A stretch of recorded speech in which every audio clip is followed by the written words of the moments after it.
படத்துல ஒரு பாட்டு. நான் வந்து ஒரு ஒருதலை காதல், அது தெரியாத அவங்களுக்கு நின்றுட்டு இருக்கேன்.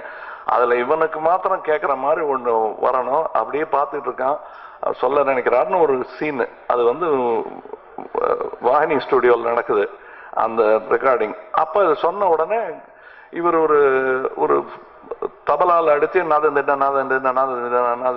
வருது.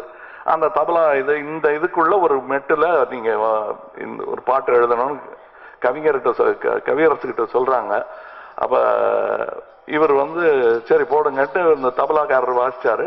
நான் ஏதோ எனக்கு நாட்டியம் தெரியும் தாளம் தெரியும்னு நினைச்சிட்டு நானும் அதை உன்னிப்பா கேட்டுக்கிட்டு, கவிஞர் சொல்றாரு, அவரு ஒரு மாதிரி அவர் எழுத மாட்டாரு, சொல்லுவார் அவரு.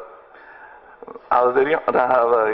எம்எஸ்சி அவர்களை வைத்துக்கொண்டு இந்த அதிக பிரசங்கம் செய்வது தப்பு தான், உங்களுக்கு தெரியாதுங்கிறதுனால சொல்றேன். நான் நல்ல மழை பெய்து காடு என்று கனிந்தது, நான் நினைத்த எண்ணம் கல்வெட்டாக மலர்ந்தது, கொம்பு தேனை பார்த்து நின்றேன் கையில் வந்து விழுந்தது, கூட்டத்தோடு நின்ற என்னை கொஞ்சம் அன்னம் அழைத்ததுங்கிறது லைன். இதுல தாளம் வந்து அப்படின்னு போட்டிருக்காரு அவரு.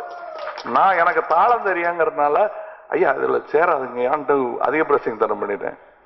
அவர் அதை பத்தி ஒண்ணுமே பெருசா, நீ என்ன அதிக பிரசங்க நீ குறுக்க பேசலாமா அப்படின்னா, இல்ல தம்பி இல்ல சேர அப்படின்னாரு எம்எஸ்வி அவர்கள்.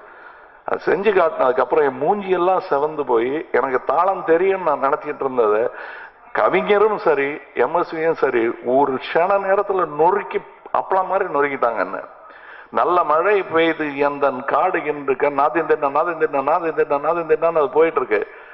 நல்ல மழை பெய்து எந்த காடு என்று கனிந்தது, நான் நினைத்த எண்ணம் என்று கல்வெட்டாக மலர்ந்தது, கொம்பு தேனை பார்த்து நின்றேன் கையில் வந்து விழுந்தது, கூட்டத்தோடு நின்ற என்னை கொஞ்சம் மன்னம் மழைத்தது. நாதன் முடிச்சார், சொல்லி காட்டினார்.